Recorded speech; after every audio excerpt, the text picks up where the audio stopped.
Greetings of peace. I am doing this video on wands.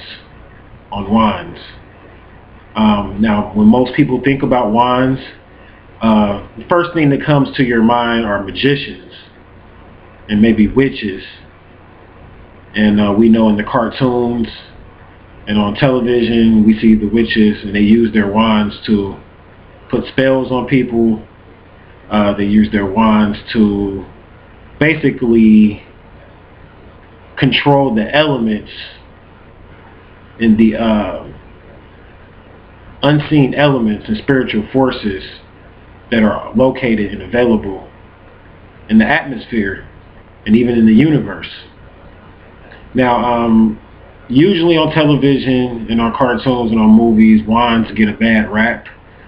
They are condemned as being limited to witches, warlocks, and wizards. But when you start to study metaphysics, when you really get into working with energy, what you will find out is that a wand is just simply a tool that is used to move, push, channel, and direct energy. This is what a wand is for, to move, push, and direct energy. Now, there are wands that are made of wood.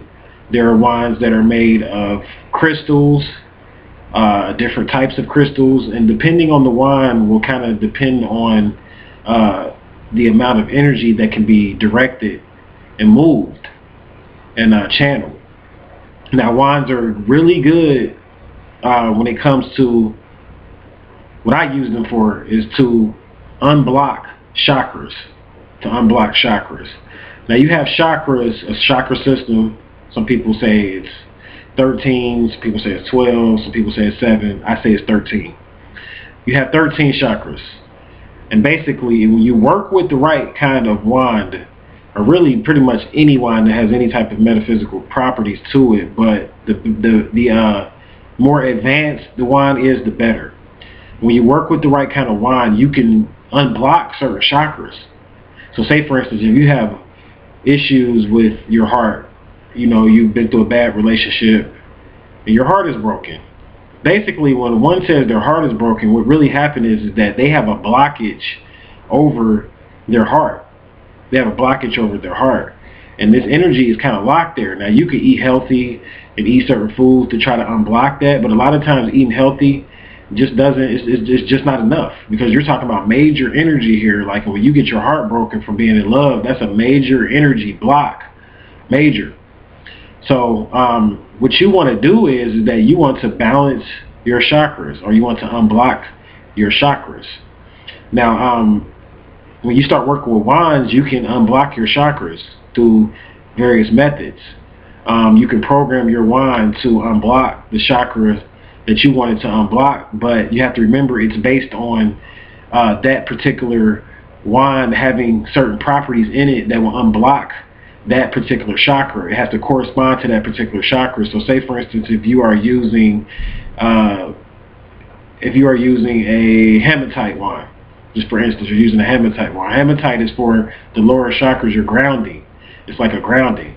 And hematite is basically like the ring you see here, for those that don't know. That's hematite. And hematite basically is a grounding stone. So when it's made into a wand form, it would help to unblock the root chakra. It will help you with root chakra issues, and to unblock the root chakra, you will work with it from the root chakra level. Now, say for instance, if you have a quartz wand, now a quartz wand could actually be used to unblock several chakras. Actually, if you're using a quartz wand, you can use that to unblock pretty much most of your chakras with a quartz wand if it's worked with correctly. You could definitely unblock most of your chakras with that. Now you can also use wands to not just unblock chakras, but you can use wands to move energy, and you can use wands to, when you start working with like rituals, as far as say for instance, if you wanted to do like a financial ritual, you can use a wand to direct the energy from your sacral chakra, which is the chakra that deals with finances and creativity and expression. And you can use a wand to take that energy and direct it and send out energy into the universe. You can use a wand to do that.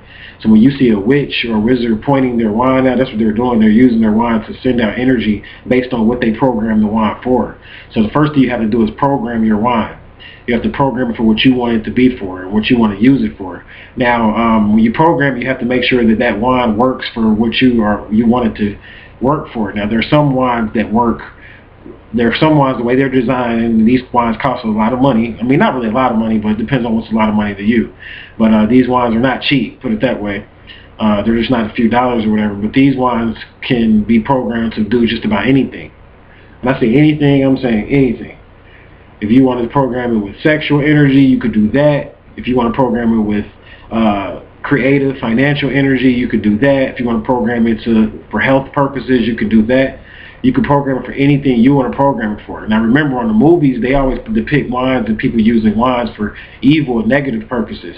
But you don't have to use a wand for evil or negative purposes. But I'm not going to lie, you can use a wand for whatever you want to use it for. But remember, your liberty ends where another person's free will begins. So basically what that means is that you shouldn't infringe upon people's free will and do things against their will to you unless you're defending yourself and this person is maliciously attacking you. And that's the only way that I would use any type of form of metaphysical tool like a wand or anything to harm another, is if that person was trying to really attack me, like literally trying to do something to me to stop me. Then I would use that particular tool to offset the type of spells and magic that they may be trying to do against me as a defense. And so yeah, you can program different wands to do different things. Now I want to go ahead and show you a few different wands. This particular wand, many of you seen me playing with this in my videos. This is one of my favorite wands. This is a Selenite Wide. Now this is important because like if I put it right here, I can feel the energy. Like this is pointed. If you can see, this is pointed. See, it's cut. See, different wands are cut a certain way too, so you can work with the energy depending on how it's cut or whatever. So this is a 6-sided wand. It's cut like a hexagram. And see, I can point it to my forehead. I can feel my third eye totally lighten up. And if I move it around like this, I'm unblocking the energy in my third eye. So this is a really good wand for that. Now, selenite to me is better than quartz. I use selenite to deal with, actually, believe it or not, you can deal with extraterrestrial entities with selenite. And I know a lot of people are really like, ooh, extraterrestrials, but don't be scared. Don't be scared. This is for the transpersonal chakras. This is what this is for. And the extraterrestrials, when they communicate with you, they usually communicate with you through your transpersonal chakras. So I could put this wand above my head right here and direct the energy. And now I'm directing energy on my transpersonal chakras, which are my chakras that are located outside of my body. You have 7 chakras that are attached to your body, and then you have another 6 chakras that are located outside of your body, because you have 13 chakras. And the reason why a lot of people don't know about the 13 chakras is because they're not working with selenite. This is a great crystal, but really when you got it in a wand form, it's a great wand to help to unblock higher energy. And this is transpersonal chakra, so you can actually use this to even astral travel and to leave your body. It's very easy to leave your body with selenite. And in my guided meditations, I teach people how to work with selenite a certain way. You know, I have them put it on their forehead, or I might have them put it above their head. And it's basically you direct the energy a certain kind of way, and that's for people that have selenite already. This is selenite, again, selenite wand. Now here's another selenite wand. Now this one, a lot of people are going to get like, whoa. This wand is actually a lot bigger than the other one, and it's the same thing. I can point it and I feel the energy, but it's not pointed, so the energy is not really as, when I point at my third eye, I feel it, but not as intensely as that pointed, the other one that was pointed that I just had, that selenite. I can feel that energy like really intensely. With this energy, if you notice, and I know a lot of people are going to freak out, but I work with energy and I keep it real. This is cut like a penis. It's cut like a penis. So this is good for females. Great for females, actually.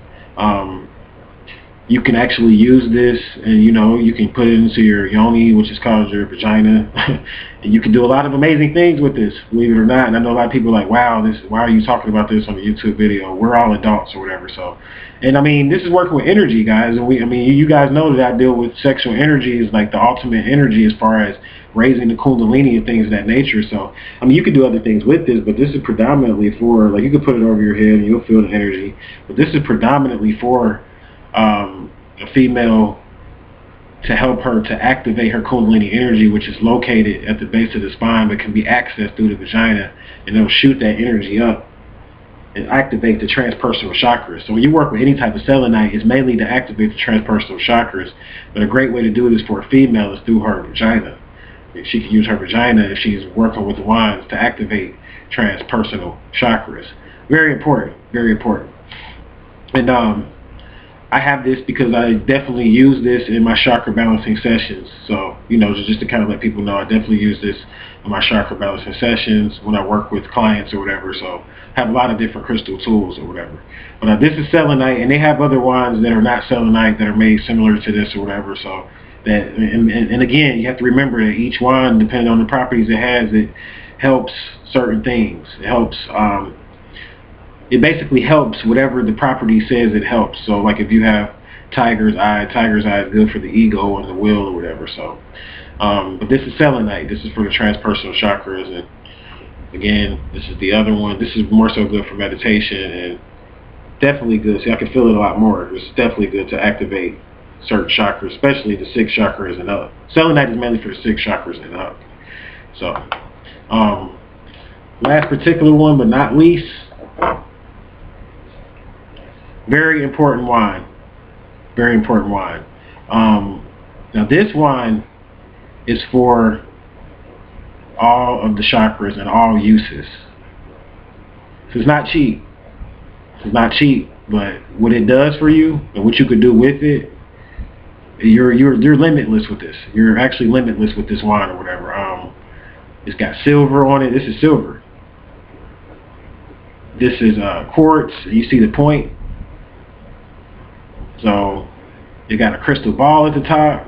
You can program it, and the way that you work with a crystal ball is you gaze at it. You gaze at it, and then once you gaze at it, you'll learn how to put your intentions into it. You put your intentions into the crystal ball.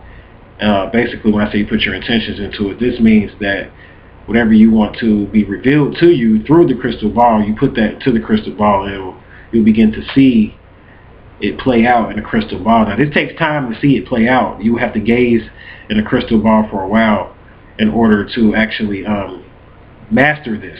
You will start off working with it every day. You may gaze at it for 3 or 4 minutes a day, and then you will work your way up to about 30 minutes. You want to get to a point where you could just gaze for 30 minutes. It's called crystal gazing.